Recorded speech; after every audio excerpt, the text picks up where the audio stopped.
ভারতীয় পত্রপত্রিকা এবং সোশ্যাল মিডিয়াতে গত কয়েকদিন ভীষণ রকম তারা বাংলাদেশ বিরোধী অপপ্রচার চালিয়েছে এবং সেই অপপ্রচারের প্রেক্ষাপটে কলকাতাতে এবং আমাদের যে সেভেন সিস্টারগুলো রয়েছে সেই সেভেন সিস্টারের ভারতীয় যারা জনগোষ্ঠী রয়েছে তাদের মধ্যে প্রবল বাংলাদেশ বিরোধী মনোভাব ইতিমধ্যে কিন্তু জাগ্রত হয়েছে। আমাদের দেশে ভারত বিরোধী মনোভাব সবসময়তেই ছিল, কিন্তু ভারতে কিন্তু বাংলাদেশ সম্পর্কে ওরকম নেতিবাচক চিন্তা ছিল না। যারা ভারতের ক্ষমতাধর যারা লোকজন রয়েছেন তারা উন্নাসিক অহংকার করতেন যে ভারত বাংলাদেশকে স্বাধীনতা দিয়েছে, আমরা স্বাধীনতা না দিলে ভারত স্বাধীনতা না দিলে বাংলাদেশ পেত না, এই ধরনের কথাবার্তা এলিট যারা রয়েছেন তারা বলতেন। কিন্তু আমজনতা যারা রয়েছেন তারা বাংলাদেশকে বন্ধুরাষ্ট্রই মনে করতেন। আর কলকাতা, আগরতলা থেকে শুরু করে শিলিগুড়ি, বাংলাদেশের যে সীমান্ত সংলগ্ন যে সকল রাষ্ট্র রয়েছে সেখানকার বেশিরভাগ হিন্দু, মুসলমান, বৌদ্ধ, খ্রিস্টান, উপজাতি প্রায় সবাই বাংলাদেশের ব্যাপারে একেবারে রীতিমতো বন্ধু ভাবাপন্ন। আমি নিজে গিয়ে সেটা দেখে এসেছি। কিন্তু এই গত কয়েকদিনের অপপ্রচারের ফলে এখন কি হচ্ছে, বাংলাদেশের নাম ভারতের যারা জনগণ তারা শুনতে পারে না। এবং যেগুলো আমরা দেখলাম যে সকল বাংলাদেশি পর্যটক ভারতে ছিলেন, কলকাতাতে ছিলেন, আগরতলাতে ছিলেন, করিমগঞ্জে ছিলেন, তারা বাংলাদেশে এসেছেন এবং নিজেদের অভিজ্ঞতা বর্ণনা করতে গিয়ে তারা যেটি বলেছেন সেটি হলো যে তাদের সঙ্গে খুবই খারাপ ব্যবহার করা হয়েছে। থানা করেছে, পুলিশ করেছে, বিজিবি করেছে, তাদেরকে কোনো হোটেলে থাকতে দেওয়া হয়নি। এমনকি ওখানকার যারা অটো রিক্সা চালক তারাও মানে মারধর করার মতো একটা অবস্থা বাংলাদেশিদেরকে দেখলে। তো এটা ভারতে আসলে কখনো ছিল না। এই গেল ভারতের দিক।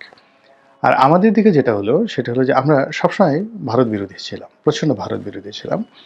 কিন্তু আমাদের সেই ঘৃণাটা, ভারত বিরোধী যে ঘৃণাটা, সেটা এখন রীতিমতো জিহাদে পরিণত হয়েছে। এবং আমাদের দেশের জনগণ এই মুহূর্তে পারলে সে যার হাতে যা কিছু আছে, কোদাল, খুন্তা, কুড়াল, এগুলো নিয়ে দরকার হলে নিজের জীবন দিয়ে দেবে ভারতের সাথে যুদ্ধ করার জন্য।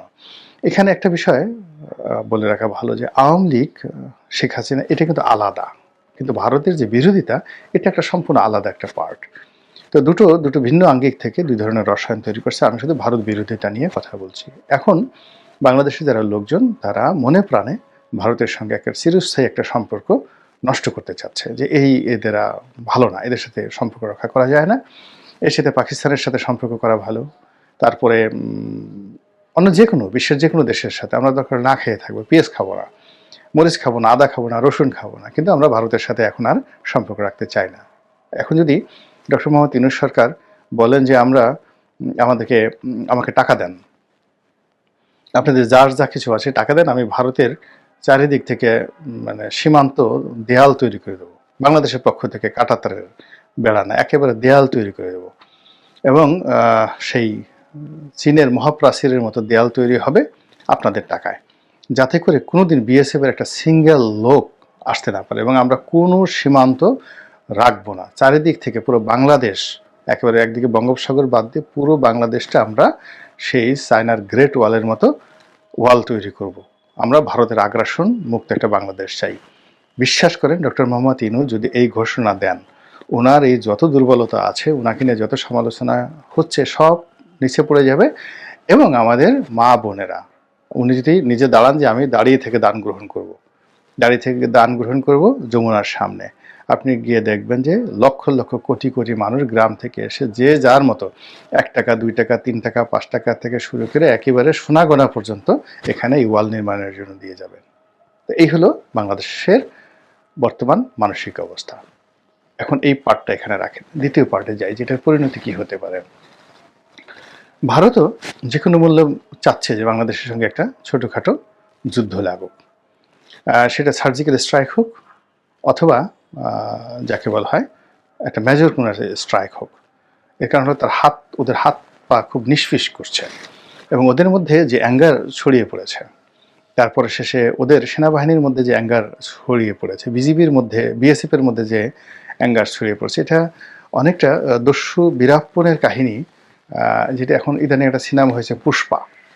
তো দস্যু বীরাপ্পন তামিলনাড়ু এবং কর্ণাটক, এই দুই জেলা মানে দুই প্রদেশ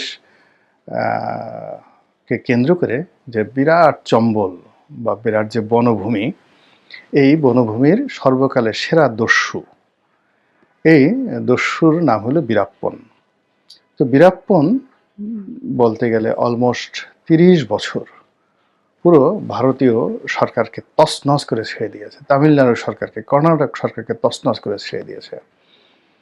তো সেই বীরাপ্পনকে হত্যা করার জন্য, তারপরে শেষে তাকে ধরার জন্য যেভাবে ভারতের সব মানুষ এবং সৈন্যবাহিনী ঐক্যবদ্ধ হয়েছিল, ঠিক এখন এই মুহূর্তে ভারতের মিডিয়ার এই গত কয়েকদিনের আগস্টের পর থেকে 5 তারিখের পর থেকে এখন পর্যন্ত ক্রমাগত তারা যে অপপ্রচার চালিয়েছে, অপপ্রচারের কারণে কি বলবো, পুরো ভারতীয় সেনাবাহিনী থেকে শুরু করে সবার মধ্যে এই একটা যুদ্ধংদেহী ভাব এসেছে। এবং তারা চলচ্চিত্রে যেভাবে ভারতীয় সেনাবাহিনীকে দেখায়, বিএসএফকে দেখায়, ভারতের সামরিক শক্তি নিয়ে যেভাবে অহংকার করে, সেখানে এই মুহূর্তে বাংলাদেশের ব্যাপারে যদি ভারতীয় কর্তৃপক্ষ কোনো রকম শক্তি না দেখায়, তাহলে অভ্যন্তরীণ রাজনীতিতে মোদী সরকার বিপদে পড়বেন। এরকম একটা পরিস্থিতি মিডিয়া তৈরি করে ফেলেছে, যেটি এখন মোদী সরকার বুঝতে পেরেছে, প্রথম দিকে বুঝতে পারেনি। এবং বুঝতে পারার কারণে তারা কিন্তু মিডিয়া নিয়ন্ত্রণ করার চেষ্টা করেছে। আবার অন্যদিকে যেটি হলো সেটি হলো যে ভারত যেটি করেছে, সেখানে তারা সীমান্তে সৈন্য সমাবেশ করেছে, বেশ কিছু গোলাবারুদ এনেছে, বফোর্স কামান এনেছে, তারপরে আরও অনেক কিছু যেটাকে ইনসার্জেন্সি বলা হয়, এগুলো চালানোর জন্য যা যা দরকার সব কিছু তারা বেশ কয়েকটা সীমান্তে কাজগুলো করেছে। এবং এটার উত্তর দেওয়ার জন্য বাংলাদেশ কিন্তু বসে নেই, বাংলাদেশও কিন্তু এখানে ব্যবস্থা নিয়েছে। এবং আশ্চর্যজনক ব্যাপার হলো যে এই মুহূর্তে ভারতের সঙ্গে যদি আমাদের যুদ্ধ হয়, তাহলে যে ফ্রন্টে যুদ্ধ হবে এটাকে ভারতের বলা হয় ভারতের ইস্টার্ন ফ্রন্ট। তো ইস্টার্ন ফ্রন্টে যে যুদ্ধ, সেই যুদ্ধ রসদ, গোলাবারুদ যেগুলো ওয়েস্টার্ন ফ্রন্ট থেকে এবং নর্দার্ন ফ্রন্ট থেকে তাদেরকে আনতে হবে। তো ওয়েস্টার্ন ফ্রন্ট, নর্দার্ন ফ্রন্ট হলো পাকিস্তানের সাথে। তো ইস্টার্ন যে রিজিয়নটা রয়েছে, পূর্বাঞ্চলীয় যে রাজ্যগুলো রয়েছে, এগুলো সবই দুর্বল। এখানে গেরিলারা আছে, ভারত বিরোধী গেরিলারা আছে, তারা স্বাধীনতা চায় এবং এদের যারা জনগণ, তারা সেনাবাহিনীকে বাংলাদেশের বিরুদ্ধে সহযোগিতা করবে না। তো যার জন্য ইস্টার্ন কমান্ড যেটা আছে, সেই ইস্টার্ন কমান্ড নিয়ে মূলত বাংলাদেশের সাথে স্থল যুদ্ধে তারা কিছুতেই পারবে না। বিকজ এখানে স্থল যুদ্ধ হওয়া মানেই বাংলাদেশের সিলেট, কুমিল্লা, যেখানে যেখানে রয়েছে আমাদের সীমান্ত, সব জায়গাতে লক্ষ লক্ষ বাংলাদেশি সীমান্তে পাড়ি দিয়ে যে যার মতো করে ভারতে ঢুকে পড়বে। এটা সেনাবাহিনী ফিরাতে পারবে না যদি যুদ্ধ পারে। শুধুমাত্র আমাদের সেনাবাহিনীর সাথে যুদ্ধ করবে, কিন্তু ভারতের জনগণ বাংলাদেশের জনগণের সাথে যুদ্ধ করবে না, কিন্তু বাংলাদেশের জনগণ ভারতে ঢুকে যাবে।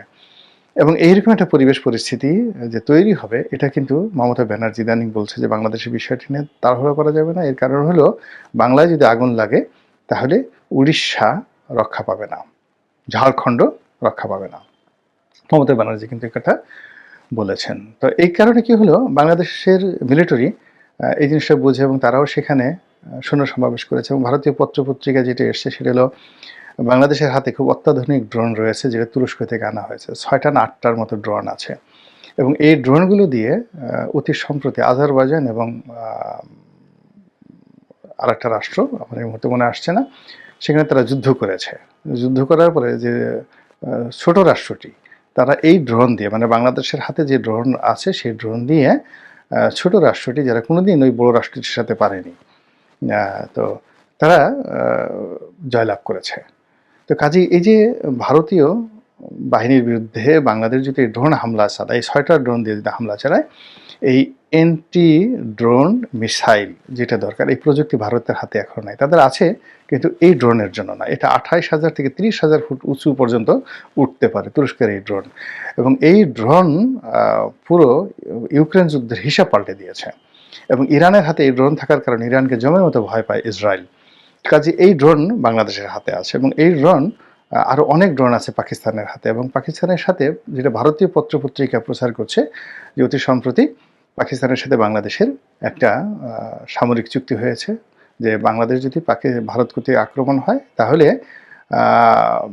পাকিস্তান সাহায্য করবে। তাহলে সেক্ষেত্রে ওই যে ড্রোনগুলো, সেই ড্রোনগুলো যদি বাংলাদেশে আরও আসে তাহলে এয়ার স্ট্রাইকের ক্ষেত্রে বাংলাদেশ বেটার পজিশনে থাকবে। বাংলাদেশ তো দিল্লি আক্রমণ করবে না, বাংলাদেশ ওখানে মানে ইস্টার্ন কমান্ডে যে সকল ক্যান্টনমেন্ট রয়েছে সেখানে এই ড্রোন দিয়ে যে আক্রমণ চালাবে সেই আক্রমণ প্রতিহত করার মতো প্রযুক্তি ভারতের হাতে নেই, এটা বললে হবে না। এরপরে আর একটা ব্যাপার আছে, আমাদের কিছু ফাইটার, শেখ হাসিনাকে যতই খারাপ বলেন না কেন, সে চীন থেকে অনেকগুলো ফাইটার প্লেন এনেছে, MiG-29 অত্যাধুনিক জঙ্গি বিমান আমাদের আছে, MiG-29। এরপর পাকিস্তানের সাথে যে সম্পর্কের কারণে যদি আমরা F সিরিজের কিছু বিমান আমরা সহযোগিতা পেয়ে যাই,